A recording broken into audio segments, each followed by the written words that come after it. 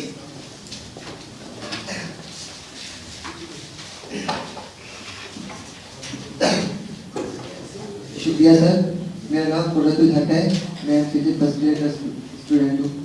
سر میرا سوال یہ ہے کہ کچھ اخبارات میں ایڈیٹوریل کبھی صفحات صرف ایک صفحات سے دوسرے صفحات پر, دوسرے سے تیسرے پر صفحات چینج ہوتے رہتے ہیں, جبکہ کچھ اخبارات میں ایک معین ہوتا ہے صفحہ اس پر رہتا ہے. تو اس کے پیچھے کیا وجہ ہو سکتی ہے؟ دیکھیے, کبھی کوئی بڑا واقعہ پیش آ جاتا ہے اور ادارہ سمجھتا ہے کہ یہ بہت اہم بات ہے اور اس تعلق سے کچھ اپنی رائے دینی چاہیے, تو اخبار کا انتظامیہ یہ فیصلہ کرتا ہے کہ صفحے اول پر دیا جائے. اور اس صورت میں بہت اہم ہونے کی صورت میں صفحے اول پر بھی ادارے آئے ہیں, ایسی روایات رہی ہیں. اور بالعموم میں سمجھتا ہوں کہ ایسا نہیں ہوتا, یہی ایک کیفیت ہوتی ہے, یا بس اور کوئی دوسری وجہ نہیں ہونی چاہیے. ایک سوال ہے میرا, جو اتوار کا روز گزرا ہے, اتوار کا روز جو ہمارا گزرا ہے, اس روز میں اعتبار دیکھ رہا تھا. جی جی. تو سر اعتبار کی جو کھیل کی دنیا پہ جاتا ہے, اس پر میں نے دیکھا کہ وہاں پر تقریباً صرف ایک چھوٹی سی خبر تھی کھیل کی, اور 12 سے 13 کسی شخص کے عقیقے کی اور اسد الدین اویسی صاحب کی تصویرات کی, 12 سے 15. تو اس سے کیا اثر جائے گا؟ بہت برا اثر جائے گا, لیکن جیسا کہ ہم نے کہا منی ٹاکس منی رولز, تو یہ پیسے کی دنیا ہے. عیسیٰ پیر نہ موسیٰ پیر, سب سے بڑا ہے پیسہ پیر. تو وہ اشتہارات ہوتے ہیں, تو اشتہارات پہلے آتے ہیں اور اس کے بعد جو جگہ ملتی ہے اس میں دینا پڑتا ہے. اپنے ہونے کے باوجود بعض اوقات جگہ نہیں ہوتی, یہ مسئلہ ہے. بہت غلط رجحان ہے, روایت ہے, لیکن ایک حقیقت ہے جس کا مجھے افسوس ہے. ہاں تعجب ہوا تھا اس طرح کی چیز. یہ وجہ